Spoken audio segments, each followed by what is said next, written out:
Pour le Canada, quel est l'état de l'Angleterre aujourd'hui? Chaque chouf Euh, l'Angleterre, finaliste du dernier Euro et demi-finaliste de la dernière Coupe du Monde.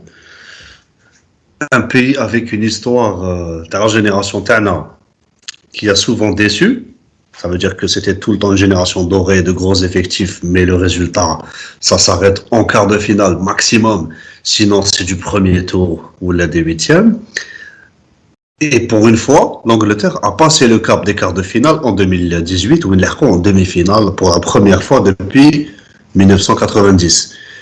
Plus l'euro, les fêtes, ils arrivent jusqu'en finale. Alors aujourd'hui, quel est l'état de l'Angleterre? T'as kiffé chaque chose l'Angleterre? euh, déjà, il y a un point important. L'Angleterre, à chaque fois, elle a fail parce qu'elle était attendue. La génération avec laquelle on a grandi, les Lampard, Beckham et compagnie, ils étaient à chaque fois attendus comme des favoris.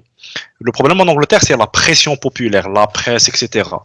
L'Angleterre, elle a réussi à faire les résultats que tu as cités parce que c'était devenu un outsider. Plus personne n'attendait l'Angleterre, y compris les Anglais. L'Angleterre, en tout cas, elle est de nouveau attendue. Le problème, c'est que des gars qui comme Maguire, qui à l'époque étaient bons en Angleterre parce que on ne les attendait pas à ce niveau-là, aujourd'hui, ils sont scrutés. Vraiment, les joueurs, ils sont scrutés. L'Angleterre, quand on les voit jouer, maintenant, ils ont du mal. Ils ont du mal dans le jeu.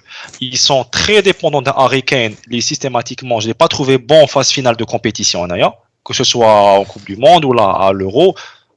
Pour moi, Harry Kane,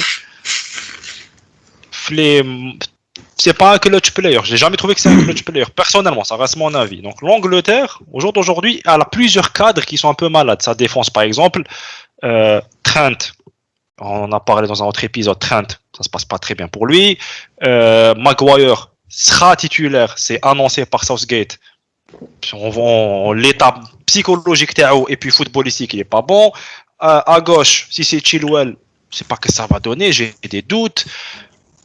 L'Angleterre, Kemara Hedoka, elle vient avec plus de questions que de certitudes, je trouve. Et des questions sur ce qui était justement ces certitudes footballistiques par le passé. Les cadres aujourd'hui sont remis en question. Sterling, je ne sais pas ce que ça va donner à Chelsea. J'ai un doute. Pour l'Angleterre, j'ai un doute, personnellement. Footballistiquement, j'ai un doute. Et toi? Alors, ce que tu as dit, Ntaya, par exemple, tu parles de Trent. Trent n'est pas titulaire de l'équipe nationale, c'est Walker qui joue en titulaire, que ce soit qui connaît une défense à 4 ou la conseille une défense à 3. D'ailleurs, c'est pour ça, tellement Trent est moyen défensivement, qu'il n'a pas de place de titulaire en équipe nationale. Elle a bien Walker et Dehelo, et voir Rhys James. Donc, même pas Trent. Donc, Hadalia, c'est pas un problème. La défense terrain, tu parles de Maguire. Maguire, bon, on va pas dire bizarrement ou là, mais il avait fait un très bon euro, si tu t'en souviens. Oui, mais justement, mais il est sorti d'une saison. Non, là, si, qu'elle fait Manchester. Mais non, 2021. Après avoir sorti une saison très moyenne avec Manchester, il a rebondi sur un euro de dingue. Donc, le Maguire de l'équipe nationale peut être différent du Maguire de l'équipe de Manchester, comme c'est un peu le cas à Pogba entre l'équipe nationale et le club, mais de Griezmann entre l'équipe nationale et le club, mais donc ça peut. Et là, ce que je vois, le problème de l'Angleterre, c'est surtout que Southgate n'arrive pas à trouver la recette. Il a tellement de joueurs, tellement de top players, que je ne sais pas comment les faire cohabiter quelque part. Sur le terrain, tu vois beaucoup de talent, mais ça n'arrive pas à combiner comme il faut. Ça ne propose pas grand-chose, footballistiquement. Ça te rappelle pas l'Angleterre qu'on a connue pendant des années? Avec des grands joueurs, mais qui savent plus jouer ensemble. Exactement, c'est presque la même chose. Alors, Southgate avait réussi justement à trouver quelque chose en 2018 quand il n'avait pas une équipe aussi clinquante qu'aujourd'hui. Je te rappelle qu'en 2018, ça jouait avec Dele Alli, ça jouait avec Ashley Young, ça jouait quand tu fais l'effectif terme, c'était une défense à 3, c'était du 3-5-2 ou du 3-4-3, ça jouait avec des joueurs chez qui Madoka, vraiment. Qui trouve Doka, Win, tu as tous les postes qui sont latéral droit, tu as le choix entre Walker, Arnold, James. À gauche, tu as le choix entre Luke Shaw, ou Chilwell. Dans l'axe, tu as Stones, Maguire, Mings. في الميليو entre Declan Rice, Calvin Phillips, واسمه هذاك Ward Prowse, le jeune avec ta Arsenal, comment il s'appelle, راح لي اسمه. Alors là, l'attaque, entre Grealish, entre Sterling, entre Rashford, Harry Kane, tu as l'embarras du choix. Et là, si tu vois Fleureau, à chaque fois, il testait des compos différentes. Des fois, ça marchait, des fois, ça marchait pas. Mais voilà, le talent des joueurs, Bada a fait le reste du travail parce que ils sont tellement bons que des fois, ils se débrouillent au head-on. Je pense que le problème à la c'est qu'il y a trop de talent et Southgate, Balek n'a pas encore trouvé la recette ou n'a pas encore les cojones qu'il faut pour mettre le banc certains joueurs qui sont vraiment titulaires indiscutables pour le bien du collectif. Donc, Après, oui, après t'as l'autre souci, c'est que il a beaucoup de jeunes. Ou les jeunes, est-ce qu'ils ont la capacité psychologique de supporter la pression telle l'Angleterre? Parce que quand tu vois les Saka et Rashford, ils se sont fait exploser la gueule quand ils ont raté leur péno, par exemple. Sancho. C'est stressant. On parle de jeunes qui ont 20 ans, 22 ans.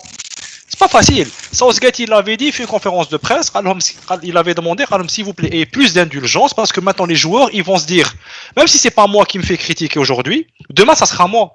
C'est-à-dire, ils vont venir en reculant l'équipe nationale, ils vont avoir peur de prendre des risques, avec le côté insouciant qu'ils avaient en 2018, ou l'Euro, il va disparaître. Parce qu'ils vont dire maintenant, ils s'attendent à des résultats, sauf que la Coupe du Monde, c'est la Coupe du Monde, tu vois. Il y a un gagnant. Et là, en ce moment, ils sont fait trier en Ligue des Nations. Ils sont fait trier par l'Hongrie. Les derniers résultats, ils sont pas. Ils sont descendus en Ligue B. Ils sont descendus car c'était une poule difficile, mais ils sont en pris 4 mal l'Hongrie. Difficile quand tu as l'Hongrie, une Italie malade. Oui, mais t'as les champions d'Europe et t'as l'Allemagne. Sur les derniers résultats, tu pourrais me dire, ok, l'Allemagne, Kbar, ok, mais tu te prends 4-0 de la Hongrie, c'est chaud. Hein. C'est pas normal. 4-0 de la Hongrie, quand même, ça fait mal. En Angleterre en plus. Alors, très bien. Donc, du coup, l'Angleterre, qui nous chauffe le groupe, les Taht Ferra, l'Iran, ils n'iront pas bien loin, on est d'accord? Oui. Les États-Unis. Ça peut faire la surprise. Et le barragiste européen, les Pays de Galles. Oui. Angleterre, Pays de Galles, ça peut être intéressant. Mais normalement, l'Angleterre passera. L'Angleterre passera. On va pas se mentir. L'Angleterre passera. L'Iran, je les vois pas, tu vas créer la surprise. Les États-Unis peuvent créer la surprise. Pays de Galles, t'as toujours les fulgurances à Gareth Bale. Mais s'ils sortent de ce groupe-là, franchement, si l'Angleterre se fait sortir de ce groupe-là, il y a un souci. Parce que ils sont au-dessus du Pays de Galles et des États-Unis. Hein. Très bien. Donc l'état, on va dire l'état du favori, l'état de l'Angleterre, est dubitatif, on va dire que maximum quart de finale. Où est-ce non, quart de finale, je pense quart de finale. Ils font partie du top 8 mondial. Après, en quart, tu peux toujours tomber sur un tirage facile. Ouais, comme tu peux tomber sur un gros en 8e.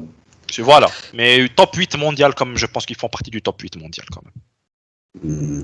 Alors, si le groupe A joue contre le groupe B, l'Angleterre, Palek peut se retrouver face à un Équateur ou un Sénégal ou les Pays-Bas, s'ils sont premiers. En 8e. Ça reste jouable. C'est pas un pays extraordinaire non plus.